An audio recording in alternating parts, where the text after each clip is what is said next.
education, and entertainment. I'm one of your hosts, Marcus Howard. And it's your boy Sebastian, chosen one, Burton. Right, Infamy, your master geetress. And Mr. Dope Work in the building. Hey, we got an exciting episode today. Marcus, what do we have now that we've taken a break off of Knockout City? We took a break from Knockout City to come back to Knockout City. We got the first diamond in the world for Knockout City, Daryl. How do you pronounce your gamer tags? Is it Bugz7, Bugzvii? So you could call me Bugs or Bugzvii. Pretty much my dad nickname is Bugs, and I can tell you a cool story. So pretty much his nickname is Bugs. My gamer tag back then, like 4 or 5 back then, used to be called Bugs Son DJ. Bugs, I'm his son DJ. Everyone called me Bugs. I just do a little twist with it, put a Z, and then my favorite number is 7, so Bugzvii, and then the VII is just because I can get the original Bugs. That's fly. Okay. That's fly. Okay. Bugzvii. I respect that. I love how people it's like tattoos now, like gamer tags. It's like you gotta know your story and how you got it and how it came to be. That's real dope. How long you been playing for? Like, would you say you've been playing competitive? You knew you wanted to be a competitive gamer because at this point you're a multi-genre, multi-game, player and competitive at the pro level for Oxygen Esports, right? Yep. So when before Oxygen, before anything else, what was you like? When did you know? Like, was you like 7, 8, and just decide like this was gonna be it or what? I mean, I knew gaming was gonna be in my life since I was 4 because it was just huge in my family at my younger age. Obviously, when they got older, it slowly slide. Like, for example, my father, he was a big, I'm not sure y'all know the game called SOCOM, but he was he was a huge head on that, and I followed in his footsteps, and he wanted to do competing and stuff, but back then, prize pool wasn't that big. He had to pay bills and all that stuff, so he couldn't, chase his dreams. And then when Call of Duty hit around my time and I was enjoying it, I was like, yo, this is fun. I need to start doing this. And I didn't get into comp, like actual comp, because I was like a little pub stuffer. I thought it was the shit, spanking everyone, getting 100 kills and stuff on Call of Duty. But then when it came to, I think, Black Ops 2, and then that's when I was like, yo, I want to go competitive in this, in this gaming general. What was the thing in Black Ops 2 that made you decide, like, all right, I think I'm good enough to go and win at LANs? I just usually just playing. I just felt like I was just too good, I did demolition stuff. I used to make YouTube videos on that stuff, dropping multiple nuclears, double nuclears, 100 plus gameplay, 200 kill plus gameplays. And I was in one of I guess you could say one of the top clans back in Black Ops 2 on the PS4 side at least. Okay. They're called Mob, I believe. I think the videos are still up there and you can see it. And that's when I was like, I felt like I had something with gaming and YouTubing at least. And then when it came to competitive, I think it was Advanced Warfare is when I actually got into doing money matches and all that stuff. Okay, really going. So when was your first offline? When was your first offline event with a team or something like that? Oh well, I didn't get into those type of stuff until Fortnite, but Call of Duty was more on the wager side, online. Everything was online. I didn't really get to go into big things because I was too young. I was still 15, 16. So okay. I think 16 you could have, but it was probably small lines, not majors and stuff. But I knew some of the big heads. I'm not sure if y'all know Celium and Celium on FaZe. What's his name? I forgot the other guy's name. Celium and someone else. And we used to be mad tight back then, doing wages and stuff. And look at them now. How is it? How is it online? Is that a big scene doing the wagers? It used to be. So the big website scenes that are pretty much just I guess you could call it gambling, but it's just more testing your skills and going against people is CMG, UMG, and GB game battles, and that was the online version of competing, doing tournaments, putting a little money to enter a tournament, and then whoever wins or top 2 gets prize pool, and that was the closest thing to competing, at least at game home. battle days was crazy. Yeah. MLG and everything, all that came from that. So what I wanted to ask, because I recently was in a tournament and won some money, and I was like, okay, I like this, once you first got paid, did you feel yo, I'm pro, I'm elite now because I got my very first check or payment, and that made you want to continue to see how further you could go? So something like that was in Fortnite because in Call of Duty, as I can see, like those games are like really closed on like who can join. It's more on like, hey, if you're popular, you have a chance and stuff. If you had no connections, no following, you're done. You're just a shadow in this big mist of jungle. But with Fortnite, it was open to all. It was open to anyone. If you were good, you could play the tournaments. If you placed, you were seen as one of the best. And that's when I like actually got into it and stuff. And then that's with the World Cup and stuff. And when I was getting money like that, then I was like, okay, I can see myself going far into this.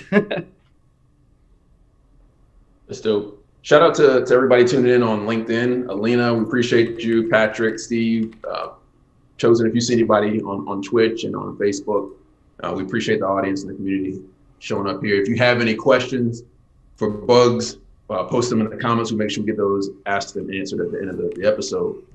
But yeah, man, tell us about the journey going pro and getting signed. Like, how do you? Our podcast is about sharing gems that people can benefit from, and we know a lot of people want to be pro in gaming. They think you can either do content creation or play in tournaments and win cash, or get signed by a team. How do you go through that process?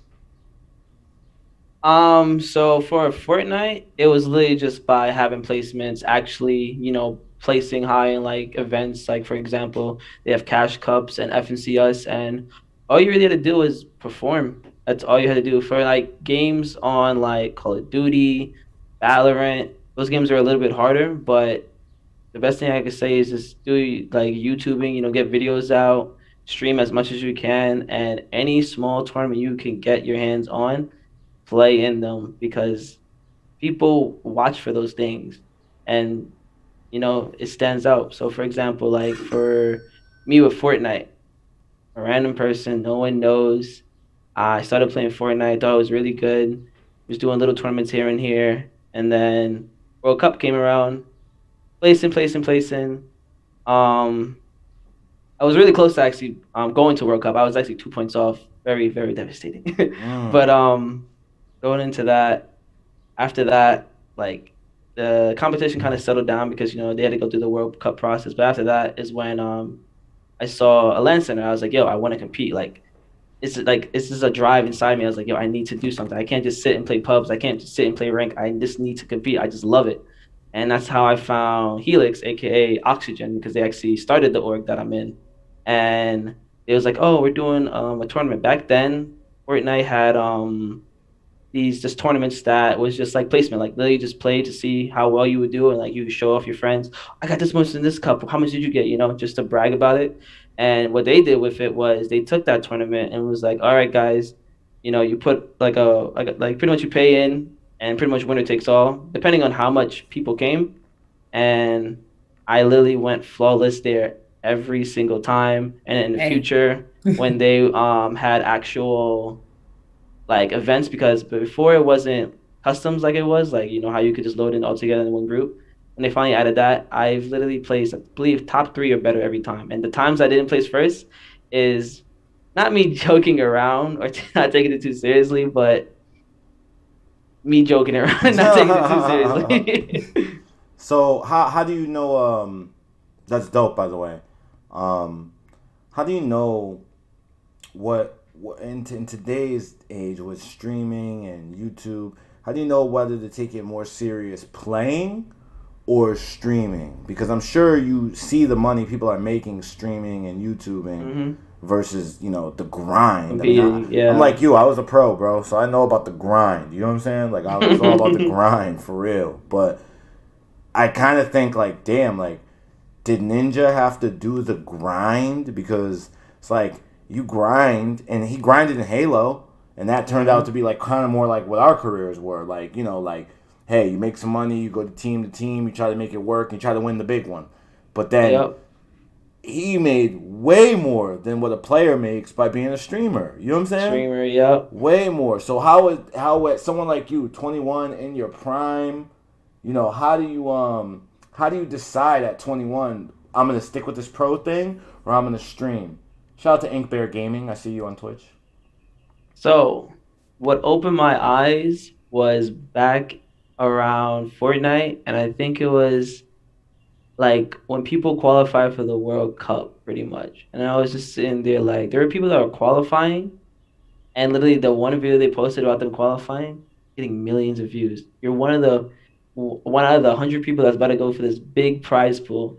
And I'm just sitting there like, yo, you really got a million views, or you see people get a million views that qualify, and you're telling me you're not gonna take advantage of this? Like, it's just I just don't know. But the only reason why I kind of like slacked off was, like you said, the grind.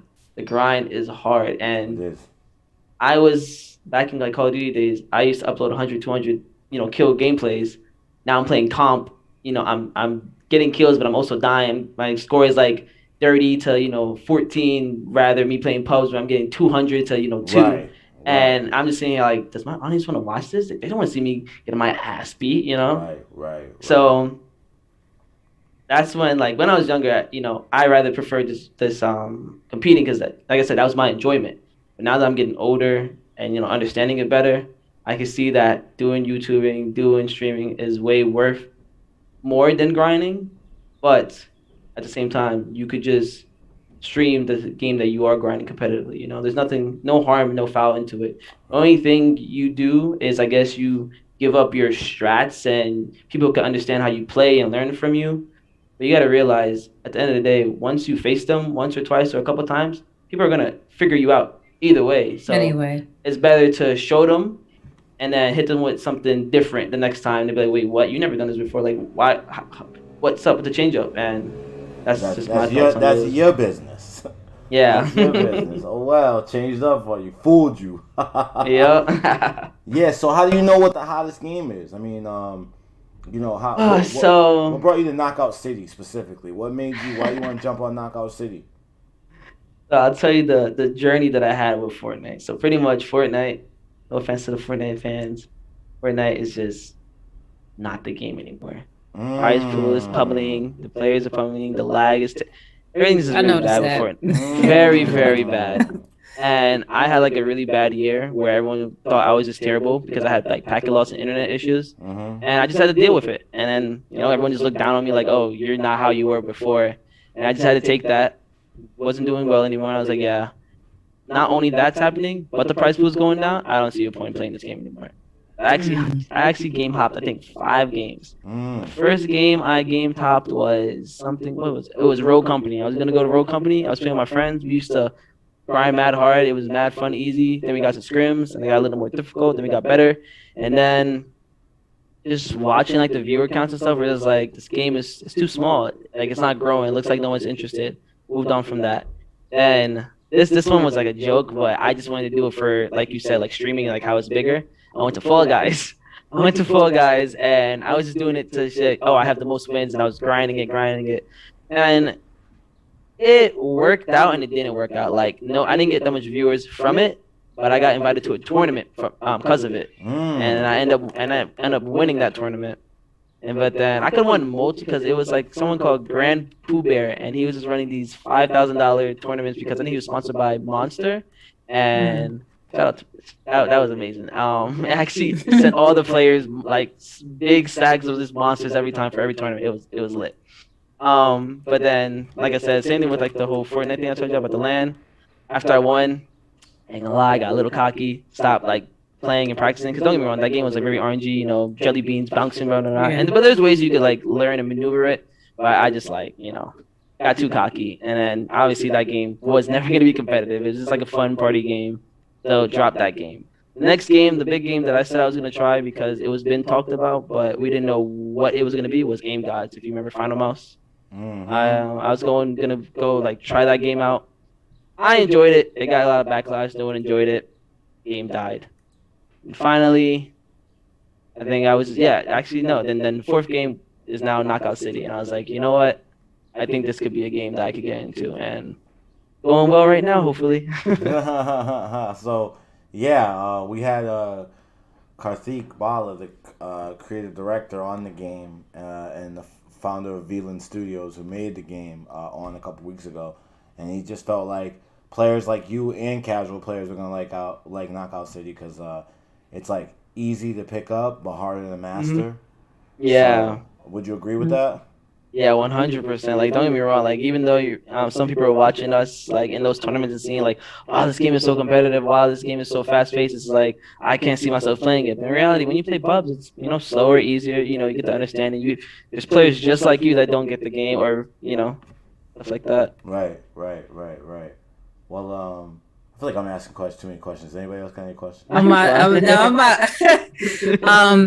What I had what you said is that, because a lot of players tend to not do this, I guess, because they get afraid of failing. Yes. So, a lot of players will stick to that one game all the way until that boat just sinks, and they sink along with it instead of actually broaden their horizons. That's why I love Sonic Fox. Like, Sonic Fox knows how to, whatever game he's playing, he kind of knows how to kind of attend to that game and try to learn it, and he doesn't mind to lose. He doesn't get shooken up too much on losing. And I like how you ventured off to see, okay, what's the next wave? What's the next wave? I'm not gonna sit here with Fortnite all day. And what's cool about that is that you can become that next big player because you took the step to actually make it pop.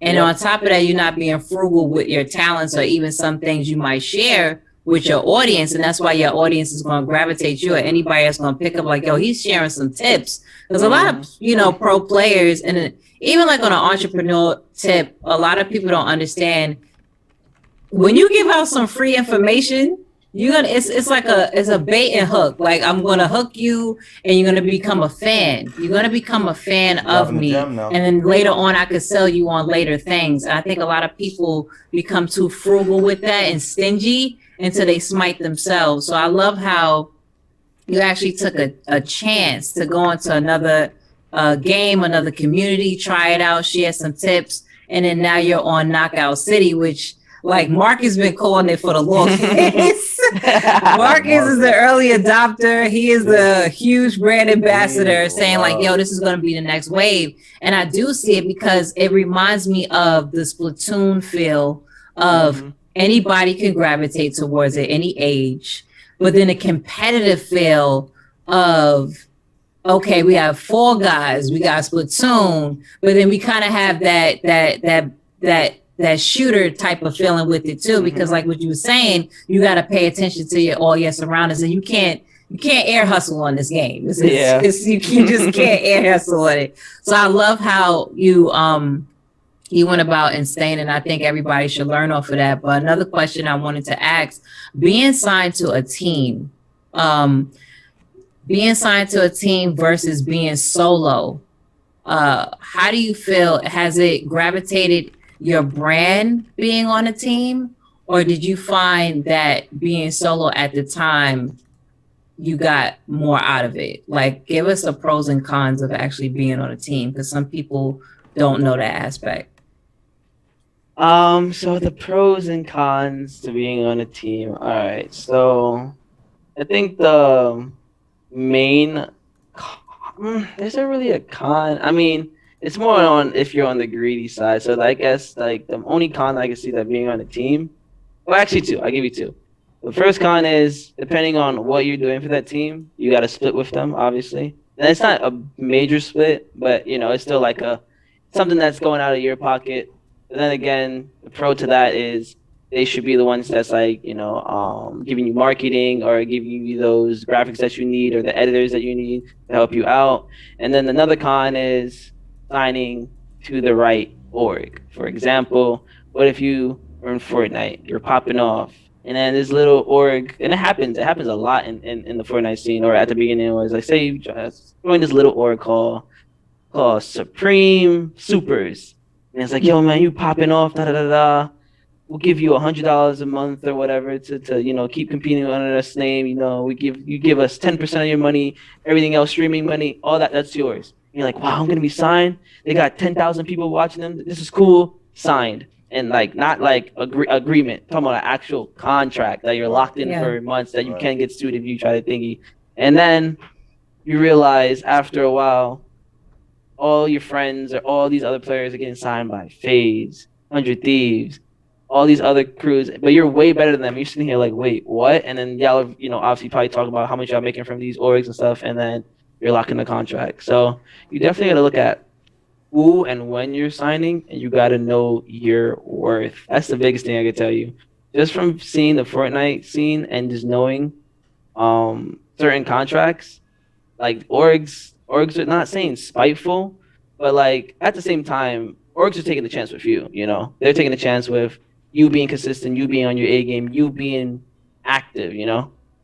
Because say one day you make a big tournament and then you're just like, I'm done. I'm not in the mood anymore, and you do the bare minimum, like, because there's requirements you have to meet, and you can literally hit those requirements and just disappear and it slowly die out, and they still got to pay you. Obviously they could there's like stuff to get out of those, and I agree to disband the tournament, the contracts, and then go stuff like that. The pros of actually being signed to certain teams is like obviously the number counts jump up because now you're part of them, and now all their viewers are going to come to you. Pro is getting paid to actually do what you love. Another pro is, like I said, you're going to get helpers if you really need it. And don't be afraid, because I'm not going to lie, I was afraid once or twice of like asking for help. But don't be afraid to hit them up like, yo, guys, I need a thumbnail. Yo, guys, I need some GFX. Yo, guys, I need some intro. Don't be afraid. That's your org. They're supposed to help you. They're not going to always come to you, because that's how as I started with OSG. They were, because like at first when they started, they were like, hands on, trying to help me. And then after a while, they just noticed that I like to do my own thing. And they left me alone, and then in the back of my head, I'm just like, damn, what happened to my org? Why not on top of me no more? And it's like, it's like a 50-50 thing. Like if you want something or you need something, they will help you. Like for example, my controllers were messed up. Literally had no money to buy my own controller, and they actually had a hookup to Scuff and sent that in like within 3-4 days because I asked for it. If I never asked for it, I would have just been sitting there with a broken controller. Yeah, I just got done playing with a broken controller. I feel your pain. Yeah, you need a sponsor. Yeah. I have a question for you. We're having conversations on LinkedIn about kind of the future of esports and scaling up, and talking about this may not make sense in kind of a Call of Duty or Overwatch perspective, because of the leagues and the buy-ins. But with a game like Knockout City, if someone like a Play It Again Sports says, hey, we want to sponsor our own team, instead of going and sponsoring FaZe Clan or Oxygen, esports, if you weren't signed, would you consider going the route of being signed by a brand and playing for the brand's team instead of playing for one of these more traditional teams if the pay was going to be comparable? Like FaZe or something, like 100 Thieves? Yeah, like FaZe, like if Oxygen or Play It Again Sports is going to pay you the same that FaZe Clan is going to pay you, and you still get to compete, you get like all the resources. You as a competitive player, would you consider that opportunity, or no, you want to go with one of the top tier 1 teams? Honestly, so I was actually, I'm not even sure I agree to talk about this, but I'll just talk about it because, I don't think it's a problem. But I actually was going to hold off with Oxygen because I knew that when this game drops out, I was going to put my all into it. Like, I'm not sure if y'all know, but I've been streaming 12 hours plus every day because I'm like, I want this. I don't want to be known as a top player. I don't want to be known as a top 5 player, top 10. I want to be known as that player, the number 1 player. Just be like, yo, he's in my lobby. Oh, just back out. I want to be like that type of fear. And I was going to do that, but I was like, you know what? Why join a tier 1 org when you could grow an org that's trying to be tier 1? I'd rather be with a family than just a money grab real quick and then get dropped because I do bad or dropped because of any other random reason. I'd rather be with a family, that people that cares about me, that I've been with nearly, like, not even as an org, like I've been with them for 2 years, but just as the community, because like I said, it's a LAN center that I went to, and that's how I met them all. So that's why. So you would consider that kind of equal opportunity there. So a tier 3 or whatever, not a tier 1 org. You consider that? Would you consider something with like a Play It Again Sports says we want to sponsor our own Knockout City team, and you weren't signed, and they gave you an offer and the pay was comparable, the opportunity, the resources? It's just a brand. I feel like it's just a brand. It's not an organization. So do you know what Play It Again Sports is? Say it again? Do you know what Play It Again Sports is? No. Yeah, see, Marcus, okay. I'm old. That's on me. Somebody, what's a newer, it makes sense. A newer sports. I don't know. You young? You ever heard Chuck E. Cheese? Why'd you just say like Chick-fil-A? Yes, I heard Chick-fil-A.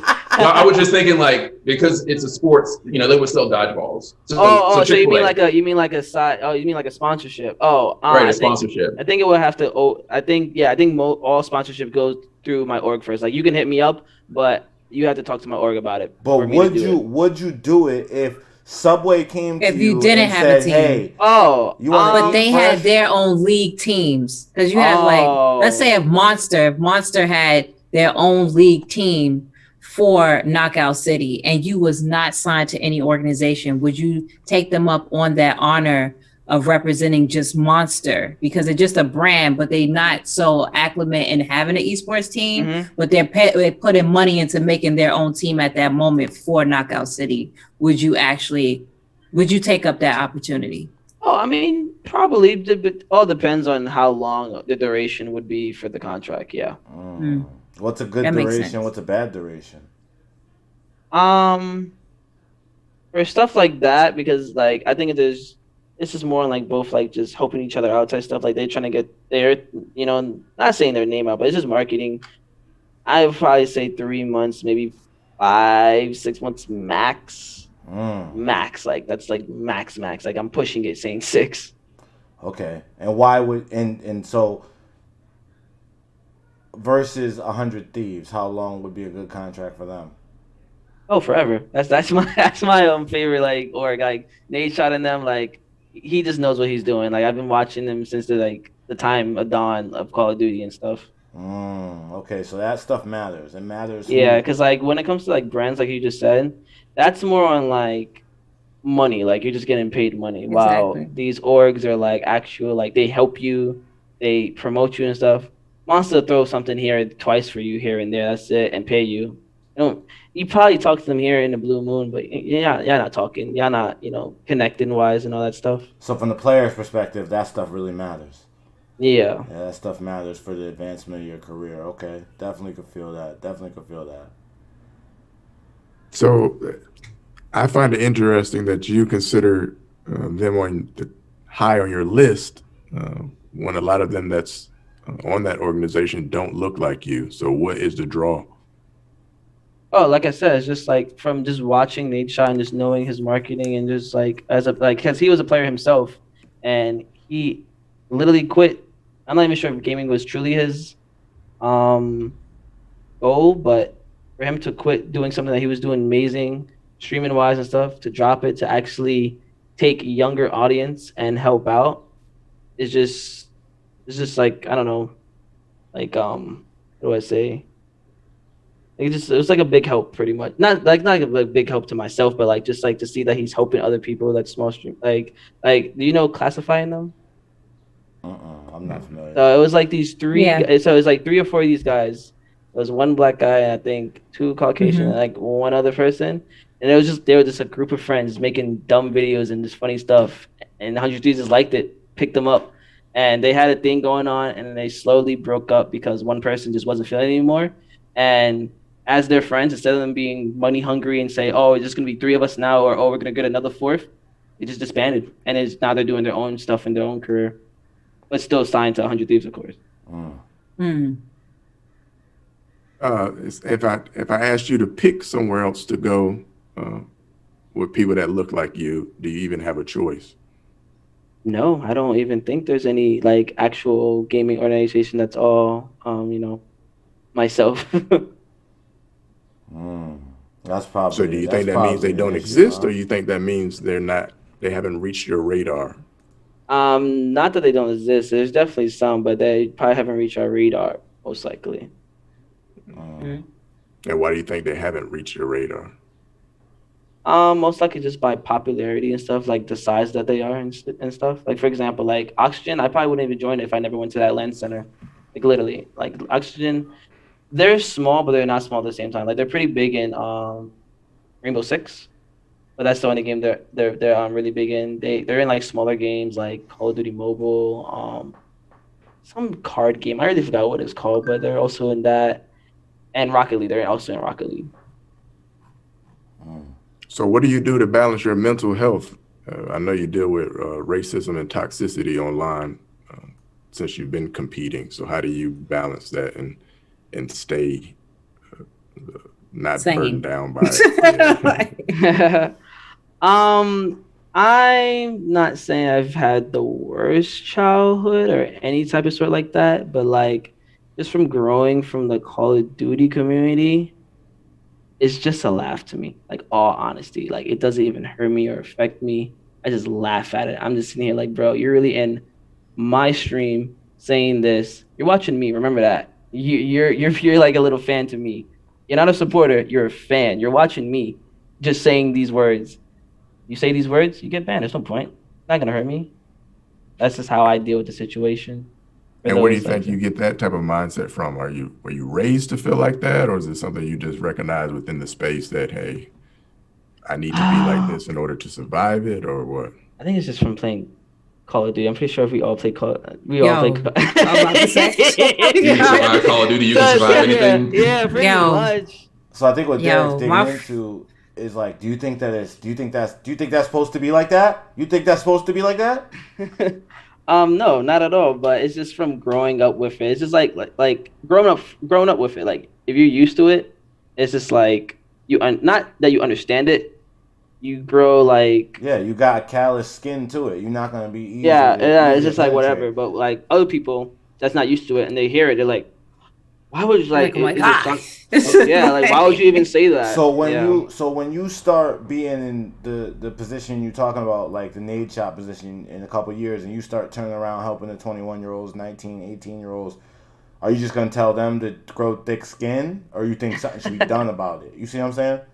Yeah, I feel you. Like I'm just wondering, what do you? I mean, honestly, like something that we work on, often, and we talk about often, is like eliminating that, because that's what's really, in my opinion, keeping video games from busting out into the mainstream, like, busting out into the bando, like going big with like everywhere else, because people dig into these communities and they see there's like mad racism, there's mad like, and they don't sexism, want to invest anymore. Sexism, they're like, oh, there's mad, like I know you be in a lobby and a girl come in there and they be acting crazy. Oh yeah, and you can't do crazy, and you can't even do nothing. You just be like, damn, like I'm not even in this. I'm just listening to them, and I'm like, there's no way that people is gonna be able to like take this and put this out there for the world to see at a major thing. Yeah, they can control it at one World Cup event but eventually those people who are on those mics are going to have to start being in front of people, and the behavior there,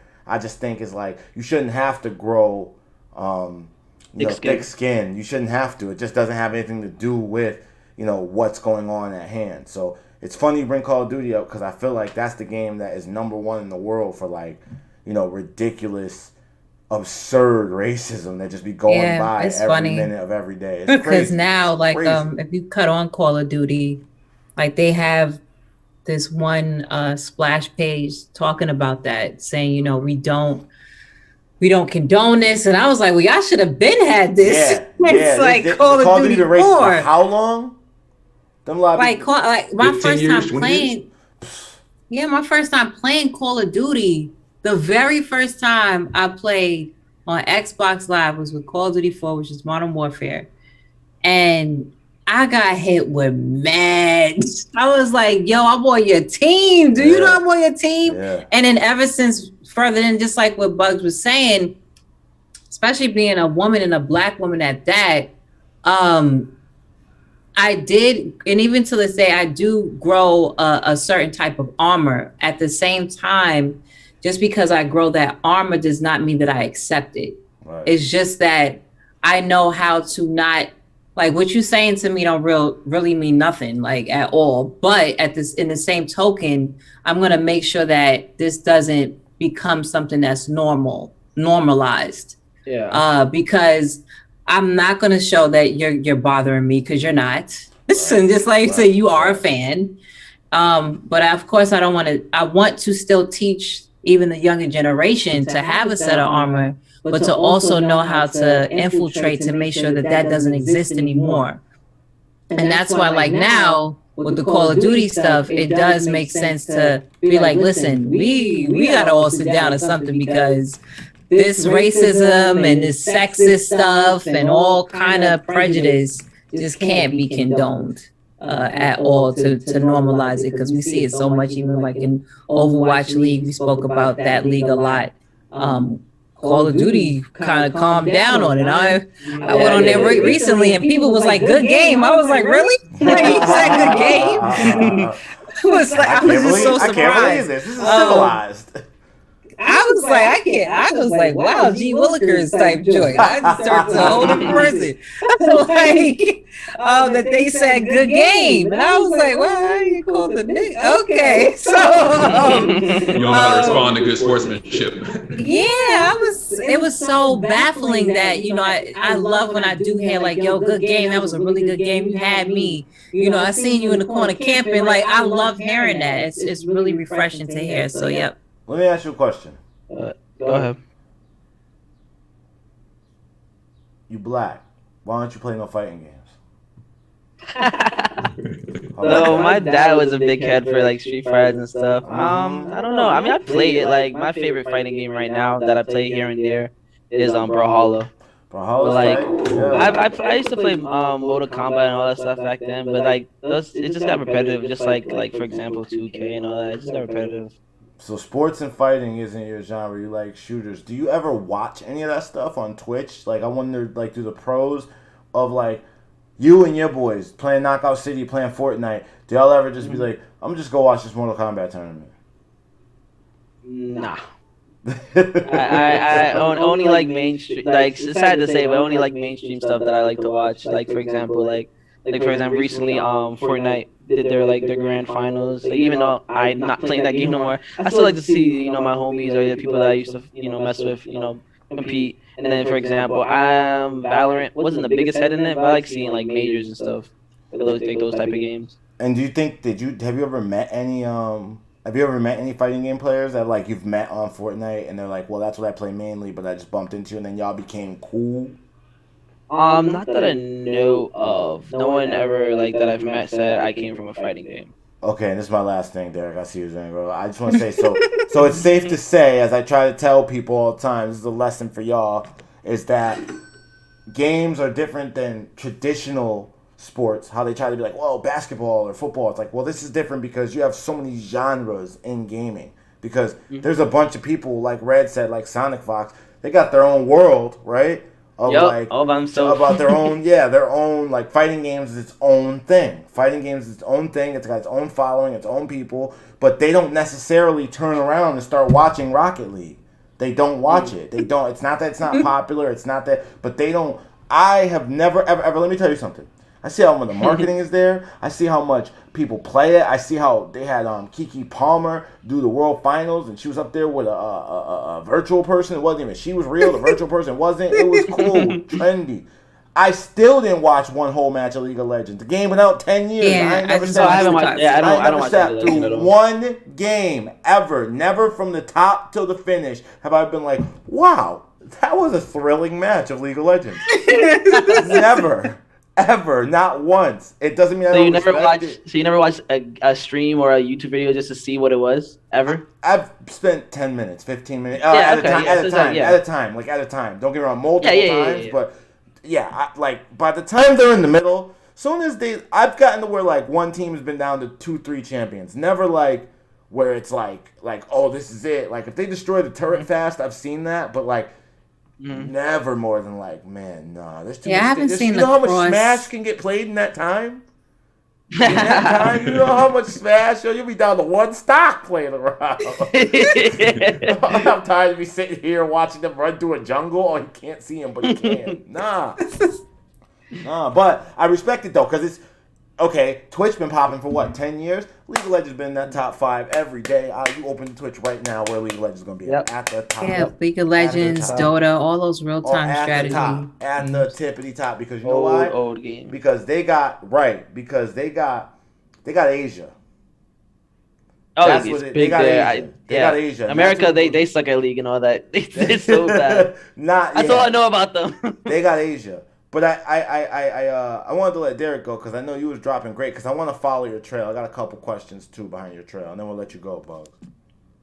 My question is, at what point did you start, or do you have an LLC in relates to what you're doing in gaming? Let me ask that question first. What's an LLC? Limited liability corporation. So, you have your own business. Yeah, do you have your own business in relates to gaming? So when you get paid and when you win earnings and stuff, all of that is personal. It's not business earnings. That's personal. Oh, okay.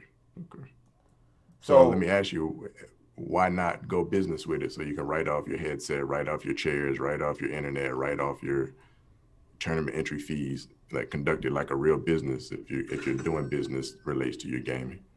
As you can see, I didn't know what an LLC was, so now I might start doing that. Okay. Drop gems on you. Those are all things that you can do as a pro gamer. And I will trust. Get an LLC. Yeah, so yeah, all the huge content creators now. It is important to have. I thought you had to be a certain level to do those type of things, but now I know. That's day one. Yeah, that's day one. You can open a one here in Florida for like $70. Yeah, you want to do it now. Yeah, you can do it like Marcus said. I'm putting in my notes right now. yeah, you want to do it. Because you're already going to buy games. Mm-hmm. You're already going to pay for internet. So you might as well write all that stuff off. Yeah, against the make it a little lighter on your parents. Yeah, it's true. Yeah. Because you have to have them, because Bugzvii as a business has to have these things to function. So the government will say, okay, well, that's another workshop. It's the workshop, yeah. See, you got to come through. This is what we do at Eat for Life. See how we dropping gems on your head top? Now you know. Get your baskets. You're getting gems on your head right now. That's you like, dang, that's crazy. Exactly, you could do that, and that's important, yo. That's really important. And what I want to say is that kind of was a great question, but I want to segue back into something we were talking about earlier. What do you think it's going to take to get more black kids like you into esports? Like, what's it going to take to get more? Because we see, like, as you said, this is the first time before we were on camera, you said, or before we were on stream, I should say, you were saying this is the first time you remember in a minute being on like a Zoom or like a game or anything with like 4 other black people. What do you think it would take to get more? Like, to get more, what is it? Like, I just want to answer for like more, like what would it take to get more? What do you think if you had your way, how would we get more brothers like me and you, right? Meeting up like this in this kind of setting or in gaming or whatever. What will it take? So for me, at least, from just my experience of living, I'm going to have to blame it on the parents and stuff. For example, my parents, they weren't, not saying they weren't supportive, but it was like parents and older people, they don't see this as a career. In a black hole, you can't just say, Mom, I'm not going to college. I am playing video games. You can't tell them that. They'll look at you like you're crazy. Yeah, it's true. You get yoked up. It's true. You said what? Get out my, So like, I think it's more on like just like their household. Like that's something you have to explain to your parents, or not even explain. You have to go out and do and show them that. So for example, for me, I'll tell you a quick story. So literally when I ended high school, big drama, and I didn't want to go to college. I wanted to take a break a whole year and see how like YouTube and I wanted to put my full focus on YouTube because I'm watching these guys. I'm like, yo, I could do this. I could do this better. And try to tell my parents like, oh, I just want to work for a whole year and do it. Because I was like beating around the bush. I didn't want to tell them, hey, I'm going to do YouTube for a year. So I'd be around. I just want to work for a year and then do it. They looked at me like, no, you're going to college. And guess what? I had to go to college because I can't control that or whatever. But then when I went over there, then I was, doing schoolwork, kind of got screwed over, yada, yada, yada. And I was also playing and making YouTube again. And then fast forward, pretty much school screwed me over. I ended up going to school back in New York, and then I was competing, and I was doing 50. I was going back and forth. And at the end of the semester, I was like, yo, Mom, I just don't think school is for me. Like, I used to never like school at all. Like, it's just not my thing. And she was like, all right. I was like, give me a year on just gaming. Like, because I was making money on, Fortnite and stuff. I was still making good, decent money. I was like, yo, give me a year. Let's see how it goes. I kid you not. That's how I won that tournament. It was like less than a month. And they see me won $50K. And they were just like, okay. he might be onto something, you know? And that's when I got my free liability to actually do something. So even though some like your household can hold you back, you could still push through it. Like I didn't have to take a year off to, you know, win that tournament, but it probably did help, you know, for practicing and stuff. But you know, you still could do little stuff, little tournaments to get you out, get yourself out there, win money, get your name out there. So you can show back to your parents, hey guys, look what I have. I have 20,000 people watching me, 20,000, you know, subscribers and all that type of stuff. Okay, so you think people, people who, because by per capita, like, the brown kids have less. They can't get the PC for the streaming and the PC for the gaming and things like that. So you think even if they have less, just staying persistent and like trying to work on followers and getting actual wins under their belt can do a lot for their career. Yeah, and like just getting connections. Like for example, for myself, like when I was 16, I was working and stuff. I wasn't really thinking about PC, but I had not saying a great connection, but I just had a friend. He had a little extra money, and he actually helped me out getting my first PC. Then going down the line, met Helix. They helped me with a PC, and then won the tournament. And I was able to get my own self a PC. And I'm not saying everyone won't be fortunate like that to get a friend or have someone help you out, but like I said, I had a job. If I knew at the time, or I would have just later down the line got myself a PC for that type of stuff. So like under 16, understandable, is harder and stuff, but over 16, if you truly want it and you want to do it, stop making the excuses. Put some money to the side, and then put some money to the side for PC. Even though it might take months, maybe a whole year, if you put in the certain right amount, you could afford it. And you don't need the best of the best. I love that because I think that there's definitely some deficit, but like I always compare esports right now to like the NBA in the 50s. It's like two black dudes out there, but that the black dudes are real good. Dominated by the It's about to be a takeover. Yeah, it feels like talent. It feels like soon as we get as soon as the resources become available in some way, fashion, or form. Yeah, because I just feel like a lot of the games on PC, they make you upgrade your stuff so much that, like you said, that single mother is not about to go out and buy you a graphics card.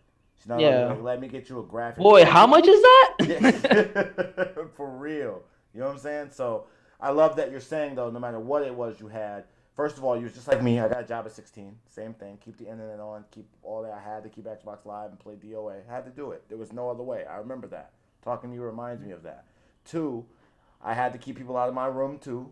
So don't worry. I had to be like, yo, stay out. You know what I'm saying? Like, we're doing our thing here. I had to do that. So I think you're on the right track with that. What other advice would you give to people who are trying to get to where you got? They might have not even won, 50K. They might have even won 10K yet. What advice would you give them to get to their goal? And then tell us some about your goals. Like by the time you're 25, you should be doing this, this, or this. But first, tell us what you think people should get to, even where you're at now, where you're sponsored. You can call up people. They can send you a scuff. You say, hey, this ain't working, bruh. And they go, okay, sir, we'll have you something in a couple weeks, a couple days, a couple hours. Just give us some time. How do I get to there? From right now, nobody calls me nothing but for dinner. How do I get to, all right, somebody gonna send me something because I'm nice. How do I get to that? You just play, or is there tips you can give? This is the gem dropper moment. You're supposed to drop gems, okay, on their head. Let them know what they could do tonight that could help them get to where like they're like Bugs. Like, yo, I make a call, controller show up on my door. The best thing I could tell you, man, is consistency. Consistency is everything when it comes to social media, when it comes to anything. The more you put out, the more you will get. The more you can't be these bigger guys that drop one video a week and still get the same amount of views because you're not like them. No one knows you. You have to keep dropping those videos until that one video hits the market so people can see you. Then a few more videos, another one hits the market, and another one, and it just finally grows. You can't just post one video and be like, damn, this didn't get that much views. I'm not doing it anymore. Because that's how I was. With Fortnite, I'm not the biggest fan of editing, but I know I have to edit. And when I edit, I'm just sitting here like, all right, da-da-da. 2-3 hours later, all right, done. Post it, 80 views. I'm just like, damn. It's like, don't get me wrong. I love the 80 views. I appreciate it. I'm happy for it. But it's just like, yo, I just put all that damn hours and I got 80 people to watch it. And it's like better than some of these people that's getting 10K, 20K. You can't have that mindset. You have to keep pushing, keep thriving. Yep. There's a gem, boy. Well done. There it is. So if you really, really, truly want it, I'm not saying, oh, it's my dream. No, if it's your goal and you really want it, then you won't stop. I've been gaming, I've been doing YouTubing since I was like 13, 14, and I didn't really get nothing big. Yeah, I won these little stuff. Yeah, I got a decent following on Twitter, but like I always thought like, you got to get lucky, you got to have some big streamer see you and you blow up from it. When in reality, they all didn't get lucky. Some people did, but not all of them. Some people actually grind, like you said, Ninja. That man was playing Halo. That man was in his mom's basement gaming, putting the work in. Look at him now. He could just throw in a stream on and make 100 grand by just doing this. just standing still. It doesn't matter. So if you really want it, keep putting the grind, keep putting the work in, and it will come. Don't be devastated because the numbers and stuff. Because I have a girlfriend and she, kind of like to do the streaming stuff, and she always watches the number. Oh, I don't got that much followers. Oh, I don't got that much viewers. Like, why do you care? Just do it for fun. That's what I do streaming for. I don't even look at the numbers. I don't even look. Oh, my chart went up. Even if I you got a donut donut in there. Yeah, I just be like, I streamed. Okay, cool. Because like you said about streaming and grinding, I'm just grinding. The stream is like just following behind me. I rather make my money by competing than streaming, even though streaming does give out more. Right. I just like doing my own thing. I like getting it for myself. I love that. And if people want to support and follow behind and help me, then I appreciate that. That'll be it. Yeah, you're a competitor. There's nothing wrong with being a competitor. The people pressure you. Oh, well, streamers are making so much more money or whatever. Mm-hmm. Some people are born to compete.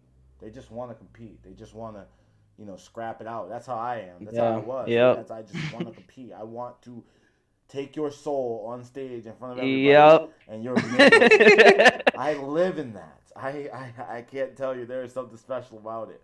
But, I love that you have that in you. And that's incredible. Any other questions from y'all before we let the pro get back to doing what pros do?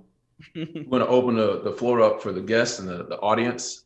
If they have any questions. In the meantime, while people are thinking about that, can you drop 3 gems for someone who wants to become the next diamond, the next platinum? Like, how do you go? I was just about to ask that because I need to take some notes. Okay. We are taking because we got a little activation we got coming up soon. Okay. We try to get our weight up on this. So teach us and teach everybody. Right. How do we get? What are your top 3 tips for this? Derek has us going to team battle, so help us out too. So your number 1 tip: do not solo queue. Everyone loves to sit there and complain and be like, "Oh, solo queuing this." Don't solo queue. Go find friends. What's solo queue? Wait a minute, you're gonna back it up. What's solo queuing? Solo play by yourself. Just playing by yourself, running. Yeah, you just hop in rank by yourself in a game mode thing, and you're complaining about your teammates. It's like, I mean, you did it to yourself. What did you expect? You already know that you've been through it in multiple games. You think it's gonna get better in this game? 2, teamwork. Teamwork is everything. Pass the ball is like the biggest thing in this game. Like a lot of people that's new to the game don't pass the ball. They just try to charge it up and throw it. Passing the ball already makes the ball charge, and then double teaming is like throwing at the same person, and it's like almost a guaranteed hit. The only time they can really dodge it is if they react fast enough, and that is dashing. Or if you don't throw it at the same time, they could double catch it, but those are still rare chances. But teamwork and double hitting the same person, like focusing the same person, helps a lot. And then finally, watch my stream, get some tips out. Hey, look at that plug. Nice marketing. Well done. See, he learned it. Yeah, right. See? Well done, man. Well, thank you for coming through. What is the stream? Let them know so they know they can, come through and check you out. It's Bugzvii, Bugzvii on Twitch. All right, now. Well, you got Bugs in the building. We appreciate you. We thank you for your time. We know it's thank you. Hard out here. Yeah, no problem. Gaming streets. You came through, blessed us up. We appreciate you. And I followed you because Knockout City retweeted you. So now I found you, and then I saw your work, so I wanted to make sure I got a chance to get you on. So thank you to my guests, because we got this happening fast, Bugs. We just met like 2 days ago, right? Yeah. So that was awesome. We got that connection, and now you're a friend of the show. So thank you for checking out the Eat for Life podcast. We'll be back at y'all next week with more fire gems. I got a special guest coming next week. We're excited about it, and if there's nothing from anybody else, I'm good. We got the course coming next month, so you guys get ready. You want to learn Facebook ads, YouTube ads. You want to learn how to get your stream bigger. You want to learn how to sell more of your product. This is where you're gonna come to the Eat for Life course, okay? And that's what it is for me. But I'm sure my compadres got other hot stuff going on. So before we go, can you guys tell them what you got going on this week? Yeah, Wednesday, I'm working with the Florida library system, or the library system of Florida, to talk about esports in libraries, because I think it's a completely untapped resource or undertapped resource for leveraging like machines plus consistent, reliable internet, and the learning opportunity, connecting esports with education. So I'm gonna be on a panel this Wednesday talking about that. All right. Esports could get loud. I thought the library was supposed to be quiet. They're gonna have to figure it out. These libraries is having like some land centers now. Like even here in New York, they got a couple of little things popping off. Like, wow, what a great play. What a great play. I know they're not in this library whispering. Oh man. How about you? So really thankful for the family I have here. Shouts out to Derek and Marcus. Shouts out to Christopher Turner too. But working with Generation Esports, speaking to schools and some young women, also on how to get into esports and how to get into the gaming industry. So speaking at a couple of schools for that. Can't wait to do that even further and seeing what we could kind of strategize to get more little girls that look like me into, the industry and not feel like they don't have anyone there that they can lean on in order to be successful in it. That's what I'm working on right now. That's incredible. And the grind doesn't stop on this side. Still making the industry. Tampa is the go-to city right now. So we're still just trying to build and make sure that we get our piece of the pie, right, Mr. Marcus? That's right. Every day, man. Yeah, well, we next week in LA want y'all to stop taking y'all Tampa with that Tampa stuff. Y'all stop taking every damn thing, all right? LA is still popping. We know we the last to get our masks off, but we still got stuff going on. Everybody going to Tampa. It used to be LA. Now everybody want to be in Tampa. Okay. We see have to make a doing. trip. Y'all save some events. We see what y'all doing. High Point Gamer, Metal, there's some stuff happening in LA too, y'all. Damn. You used to want to come here. Now y'all forgot. Oh, that's crazy.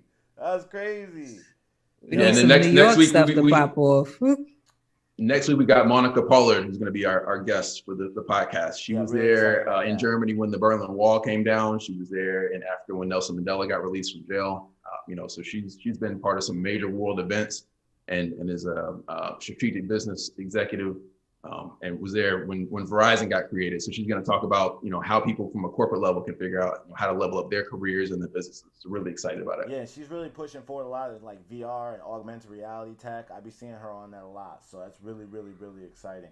I want to say Ian Mills, shout out to you because he said he'd like to see RDC World make an esports org.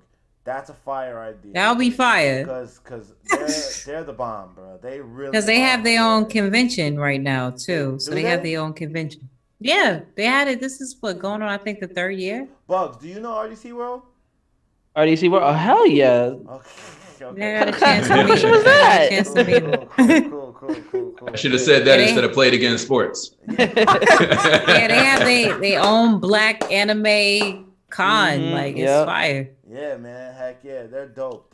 Well, yeah, we're definitely I know a couple companies that's doing a lot with Black esports. So hopefully we see a lot more of that coming in soon. And, hopefully we just see a lot more Black esports in expertise positions and esports positions. And, and I want to shout out to, by the way, all the people who aren't Black who watch this podcast or hear this or whatever, you shouldn't feel threatened by this. You should feel empowered. You should feel empowered because through all this that we know that black folks have gone through, they're still here and they're still magical and they still play esports. Holla back. Holla back. They still are esports. It's time for the thank you for coming through the E for Life podcast. Once again, we're excited for next week. We'll see you on the next one. Till then, collect all these gems and we'll see you on the next one.